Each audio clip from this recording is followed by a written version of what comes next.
to Griffon Update Sports, a student-produced show all about Missouri Western athletics. We've got it all every week. Highlights, games, players, fans, and every sport all year long. Welcome to Griffon Update Sports. I'm your host, Bailey Ketchum. And I'm Gannon Cornley. On today's show, we'll present the top 5 highlights of the week and introduce you to our player of the week. We'll also choose and highlight the game of the week and updates on all upcoming sporting events. Every week, we'll feature a different topic for a roundtable discussion on news and sports. This week's topic, what is your stance on athletes kneeling during the national anthem? That's a tough one. Our first segment today is Griffon Sports' top 5 plays of the week. Check out our highlights. Here we have Western football against Lindenwood University. The quarterback looking to throw, he does, but it's picked off. Senior linebacker Cody Lindsay to the house. A few drives later, Lindenwood would be driving inside the Missouri Western 30, but it would be tipped and picked and is picked off by redshirt freshman Sam Webb as he could go all the way, and he will, streaking down the sideline for a 99-yard. Here we have women's soccer, and Cassidy Minky gets the ball. She's driving it down the field. She's looking to shoot. She does. It's deflected, but into the net. Goal! Early in the first quarter, Missouri Western running back Josh Caldwell rushes in for a 5-yard touchdown against Lindenwood University.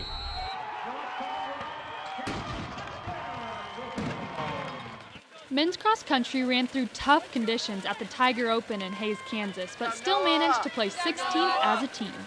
Another awesome week of highlights.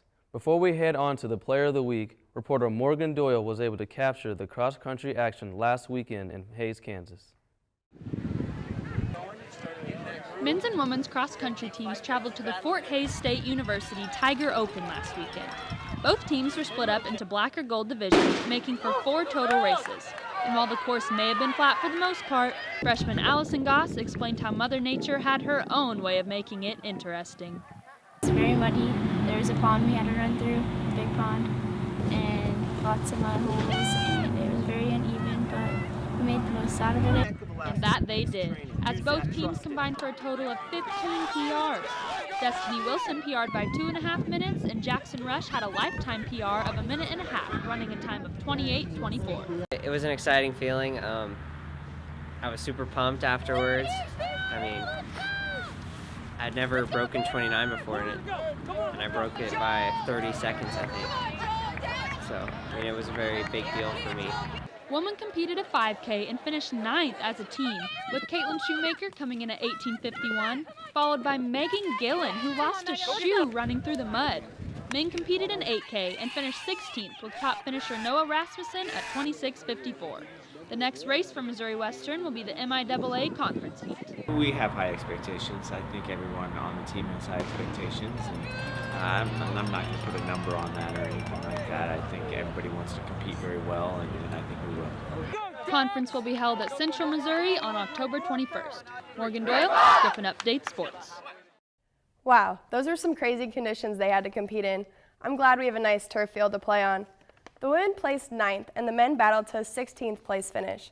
This was the final regular season event for both teams, and they'll compete at the MIAA Championships on October 21st in Warrensburg, Missouri. Yeah, I'm sure my mom doesn't miss me playing on muddy football fields when I was younger, but man, I wish I could run like them, and then I would never get tired during my games. Up next, we have our current player of the week. This week, it's football quarterback Don Marino. Marino has his 4th win as the starting quarterback and a total of 299 rushing yards and 595 passing yards with 3 touchdowns. Tanner Cobb has more on Marino. Player of the week quarterback Don Marino and the 3-2 Missouri Western Griffon football team hosted the 2-3 Lindenwood Lions this past Saturday on Military Appreciation Day. There were many military members and families in attendance, and Don Marino was very happy to get the opportunity to play in their honor. I think it's a huge deal. You know, those guys and gals sacrifice a lot for us, you know, not just here on the football team, you know, all over the country. So it was nice to get them a win and honor them on today. After an unfortunate Week 1 injury to senior quarterback Skylar Windmiller, Don Marino and other backup Corey Bertini were sharing snaps until Marino recently won the spot. It's not really a competition. It's more of us both getting better at the same time. So we both do different things well. So it helps us game plan better.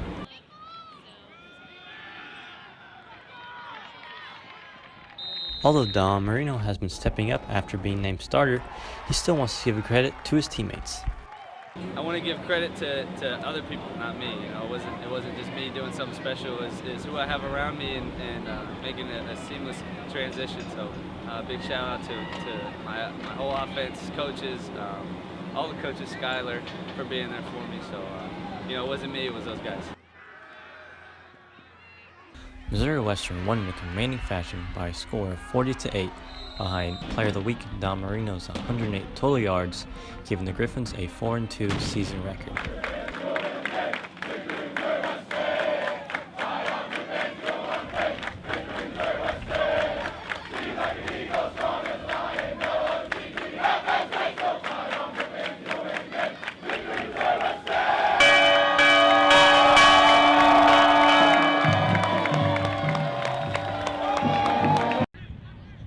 This is Tanner Cobb, reporting from Griffon Update Sports. Man, what a guy. Dom sure is the man. Definitely one of the best leaders on our team, and he's leading us in the right direction.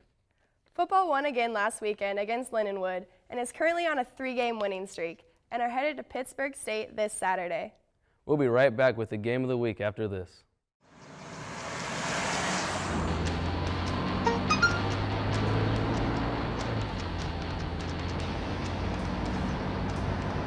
The average text takes your eyes off the road for nearly 5 seconds.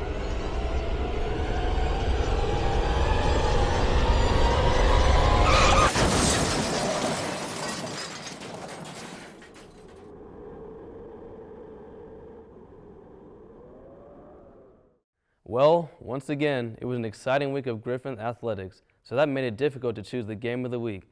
But we decided to go with the women's soccer team versus Nebraska Kearney. Sports reporter Derek Zimmerman-Geyer has more on the game.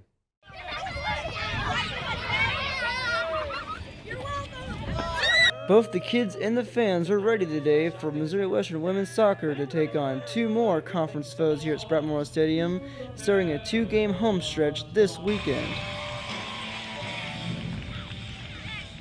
I'm Derek Zimmerman-Geyer, and I'm back here at old Spratt Memorial Stadium for yet another installment of Missouri Western women's soccer. Today's matchup pits the 3-5-2 Nebraska Kearney Lopers against the 9-1 Missouri Western Griffons. Western, as of late, has been running a 3-game winning streak, while the Lopers themselves are on a 3-game skid. The Lopers will try to end that skid here at Missouri Western, but it'll be no easy task against the Griffons. Nearly 16 minutes in the game, senior forward Sidney Cook would score here on this shot that looked to be deflected, but was later ruled a score by the refs. Western would celebrate that goal, but the Lopers would start to play a stagnant defense for the rest of the first half and wouldn't allow another score. Trying to add on to their lead, the Griffons would come out in the second half, shooting shot after shot after shot, but no reward would come for them. The game remained 1-0 for the longest time, until junior midfielder Cassidy Minke would score her MIAA leading 11th goal of the season to pad the lead and give the Griffons the 2-0 edge. That 2-0 lead proved to be all needed to take down Nebraska Kearney, as the Griffons go on to win by the exact score. Clark will go on to speak on what the team needs to improve on. What can be improved? I would say we need to be a little bit more consistent with our playing and our finishing. We start out really great finishing, and then it's kind of been really inconsistent whether we score one against not so great teams or whatnot, but I think being more consistent would help us a lot. Senior goalkeeper Sarah Lyle would also speak on the team's defensive play as of late. It's a really great team effort, but it starts in the back, and coach's big focus every year is defense. And I think as a defense collectively, we've been able to keep them from attacking us and then being able to build out of the back and not just, playing boot ball. We've been able to, pass here and then there, and so we open up the field and we still maintain the ball. So defensively, it's been really great because we can play to our defense without it being pressurized. With that win, Western moves to 10-1 on the season, and they'll look to ring the bell once again against Fort Hays State this Sunday. This has been Derek Zimmerman-Geyer, Griffon Update Sports. Another great win for the ladies. Sadly, they lost their next game against Fort Hays on Sunday in an overtime battle. They moved to 10-2 on the season and are currently ranked 20th in the nation. You know, Gannon, sports wouldn't exist without its fans. So we decided to give Missouri Western students a chance to give their opinions on the latest sports news. Check out what they had to say. So I'm here with my man Alex Martin. Alex, as you know, there's been a lot of kneeling for the national anthem, sitting for the national anthem, or teams just not coming out for the national anthem in general. How do you feel about this topic? You know, I mean, I support it just because it's like them expressing their feelings or expressing their rights. And I mean, it's not like it's a knock at like our country or anything. And also like the presidents, I mean, they've been bashing them a little bit. So I mean, ultimately they're just standing up for what they believe in. You know what, Bo? I feel like this is a real touchy subject, not just for me, not just for the players, but and even like for the Americans. Like, I just feel like there's a time and place for everything. And the football players, like, I'm totally for what they're standing for. I stand for the same thing, and I do not agree with anything that Donald Trump has tweeted or said. But when it comes to the national anthem and the American flag, that's just, I feel like you just can't do that. And I just feel like at football games, that's one thing that brings America together is our football. So if there's another way that we can do this, we should do it that way instead of doing it during the football games. I just feel like that's not the place or the time to be doing that. I like the way that the Cowboys and the Rams did it. I mean, they weren't disrespectful to the anthem. They did it before it happened. So, I mean, if that's the way these players want to take it, that's the way that they should do it. I feel like it's very controversial, and I really think that these players should all just come together and stand as one. This past week, there was a lot of teams that were coming together. They were holding arms and everything. But because at the end of the day, we're all Americans, and the NFL kind of owns a day of the week. I mean, everybody tunes in. A lot of people pay more attention to that than they do politics until something like Donald Trump attacking athletes happens. And I just really think that they should all just come together and stand. Personally, for me, I feel like if that's something that you want to do, you totally do it for yourself. I personally would like to stand, but if that's something that you feel you need to do for yourself, by all means, go ahead and kneel. Where do I start? What it is now, in my opinion, it's a joke. All right, let me get back to that. What it used to be was there was one man, we all know who that was, who was kneeling on behalf of people that were victims of police brutality, and he thought that it was not acceptable.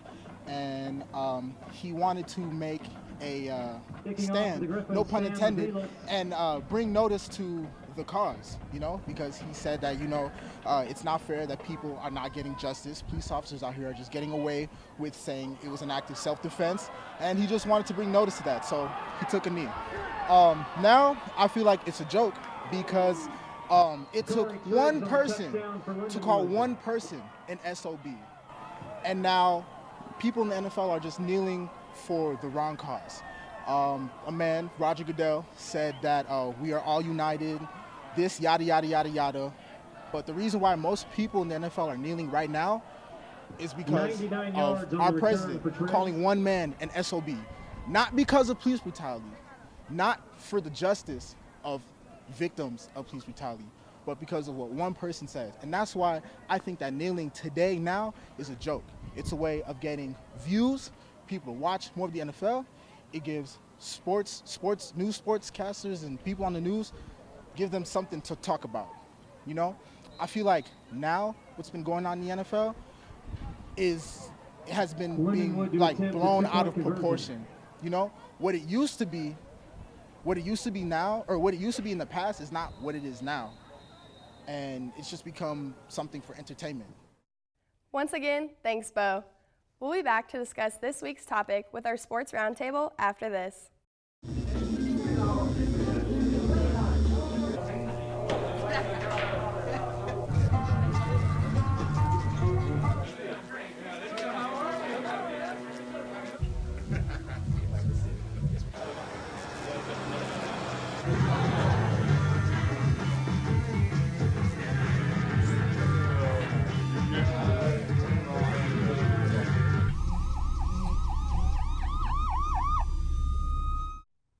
Every show, Gannon and I, along with Griffon News sports editor Derek Zimmerman-Geyer, Talk about a hot sports topic. This week, we're discussing the issue of athletes kneeling during the national anthem, specifically NFL players. What do you guys think about this? Well, for one, I can tell you from my personal opinion, I actually have no problem with it at all. I think that they are expressing their First Amendment, and they're doing it in a peaceful, calm way, not causing harm to anyone. And I really like that. I think that they're trying to get their message across. It's all over the TV. I feel like you talk more about that than they even talk about the games anymore. You can't even, it's hard to find a highlight, it seems like nowadays, since everybody's talking about the protests and everything. But I really like what they're doing. I think that what Colin Kaepernick really started, I think it's starting to spread. It's become a lot worldwide now. Everyone's talking about it, and I kind of like this. I kind of like the direction it's headed in, but it's also kind of feel like it's a stalemate at the same time, because I feel like the narrative is a little bit getting changed around. It's more, instead of being about inequality, which is what Colin Kaepernick was kind of starting to hit at, it's more about, are they disrespecting the flag? It's what's disrespectful to the flag? Well, are they being disrespectful to the military? And I feel like we're kind of getting away from the central problem that was inequality, which I think everybody kind of agrees that we all should be treated fairly and equally, and it's kind of getting away from that a little bit. Yeah, again, I'm glad you touched on that. Like, they've been specifically having just NFL kickoff coverages for the national anthem. Like, they don't even have a reason to go and cover the national anthem just because players are kneeling.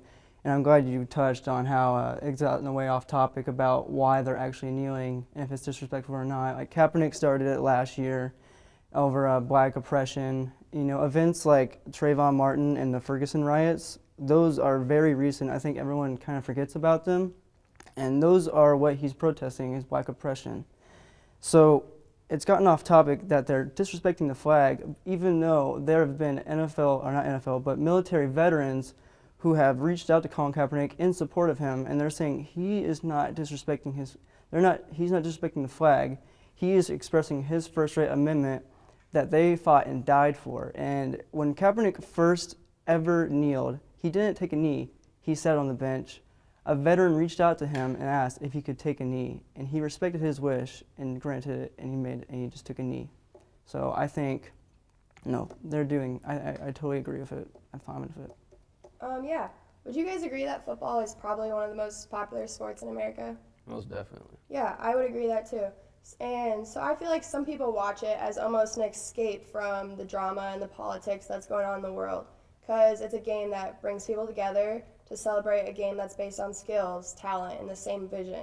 And I feel like that the fans and the players are already living the dream of coming together, not based on religion, race, or background. So my thing is, I feel like it just creates a division, and I don't like that. But when players from teams like the Jets and the Colts stand and lock arms, I like that better because they're unified as one and they all support each other. So that's kind of my stance on it.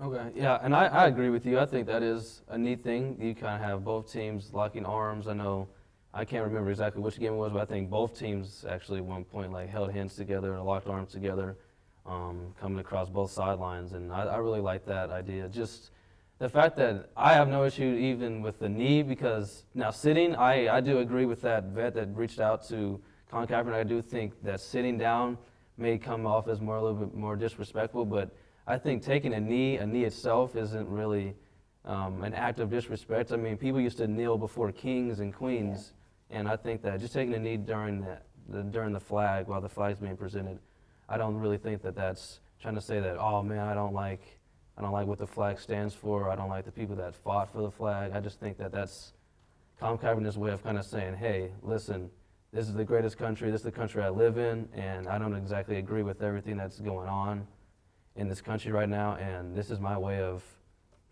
taking a stance by not standing, in a sense, and I really like what he's doing. Well, real quick before I touch on that, I want to say before 2009, teams didn't even come out of the locker room for the national anthem, so take that with a grain of salt. But Bailey, like you said, that's like an escape from reality for fans. But when you got the President of the United States tweeting and calling players SOBs on Twitter, it brings politics into sports, and I don't agree with that. It's just, I don't think politics belongs in sports, and having the President concerned with kneeling in the NFL, while he is not completely okay, but he justifies the Charlottesville incident. He justifies, the white supremacist side. I think there are bigger things he needs to worry about. Yeah, I don't like that politics are coming into sports, because I don't think sports should have anything to do with politics. And I like that it's awesome that people are able to exercise their freedom of speech and freedom of protest. But I just think that football players have a great platform to show what they are wanting to do. But I think that when they're in the spotlight, they're like, that's the only time that they're kneeling and doing this. But it's like, what are they doing when the spotlight is not on them? Like, are they doing anything else? Like, a team like the Colts they made a fund to donate money to people that promote equality, provide opportunities for minorities, and improve relationships with law enforcement. So I think that that's great, because they're not just doing it just during the games, like when the spotlight is on them. They're doing it for other times because they actually want to make a change. And I think that if players are going to kneel during the national anthem, then they should do something other than just kneel. Because kneeling, it will make a difference maybe, but doing stuff outside of that will make the bigger difference. Mm-hmm. And I completely agree with you. And actually, what people a lot of people don't talk about or realize is that starting back when Kaepernick started all this, after each week or after each game, he would donate $20,000 to a different charity, just throughout the country, trying to build that inequality. And I feel like no one really talks about that. They just think that, he just woke up one day and just decided that, hey, I'm just going to take a knee, and then, I'm all over I got my attention, my 1 minute of fame, and now I've done nothing else to do it. But he donates $20,000 to a different charity every week he's played in. He hasn't obviously played in the game this year so far, but and going back to what you said with President Trump, I completely agree with you. I think that politics should not be in sports. I don't like that. I feel like that he really made the situation a lot worse, because now you're telling players that they shouldn't express their First Amendment, which goes back to, I feel like, the original problem. They feel like it's inequality in America, and now you're telling somebody that they can't do something what this country was supposed to be built on, what men and women fought for out in wars. And you're saying it's disrespectful to take a knee, but they went out and fought for that very right, that you could take a knee, that you could be peaceful and express your personal opinion. I'm glad you brought up Kaepernick donating to charities like that, because everyone harps on him and they just want to focus on the negatives, but he does so much for all those charities and the communities, and I think more positive highlights like that should be focused on instead of the kneeling. And also, Bailey, when you said NFL players have a platform, I want to speak real quick on the events with Cam Newton recently, talking about the female reporter and how she brought up the physicality of his receivers' route running, and he thought it was funny that she would know about routes. And I think, everyone's like, he apologized, and everyone's like, oh, he apologized, it's okay now. It was sincere. It wasn't sincere. He didn't apologize to her after she talked to him after the press event. He didn't apologize to her then. He was forced to apologize to her, and I think, instead of kneeling, more things like that should be focused on, because players should be role models. They're on that platform, kids are looking up to them, and they need to. Yeah, NFL players are celebrities. They have to be very careful of what they say and what they do, and kneeling during the national anthem, let's be honest, some people are going to agree with it, some people aren't going to agree with it. There's always going to be people that are going to think that it's disrespecting our country and disrespecting the flag. But yeah, I really like what we have all talked about, but sadly we're going to have to bring it to an end. Next, we'll have a look at more results from our teams and this week's upcoming sporting events. At Missouri Western, it's on us. It's on us, all of us, to take responsibility and stop sexual assault. To create a campus environment where everyone is safe and feels safe. To realize that ending sexual assault is not an individual endeavor, but a collective effort. To understand that it affects not only students, but faculty and staff members alike. At Missouri Western, we take action. It's on us to look out for each other and not look the other way. We step up and say something. We support survivors. We are going to be a part of the solution and not the problem. It's on us to intervene and take responsibility. So take action because we can and will make a difference. At Missouri Western, it's on us to put an end to sexual assault. Begin by taking the pledge at itsonus.org. Welcome back. Before we end the show, we want to give you some more updates about what's going on with all our sports. Volleyball went 1-on-1 on the weekend with a loss against Nebraska Kearney and a win against Fort Hays State. Women's golf placed 7th last week in the UCO RCB Classic. Men and women cross country competed in the Tiger Open last weekend in Hays, Kansas. Men placed 16th and women placed 9th in a 20-team field. Soccer is away in Oklahoma against Central Oklahoma Friday and Northeastern State Sunday. Football is away versus Pittsburgh State Saturday at 2. Volleyball is also away versus Central Oklahoma Friday and Pittsburgh State on Saturday. Men's and women's cross country will be competing in the MIAA Championships on October 21st in Warrensburg. That's all we have for you today. For more information on Griffon Athletics, check out gogriffons.com.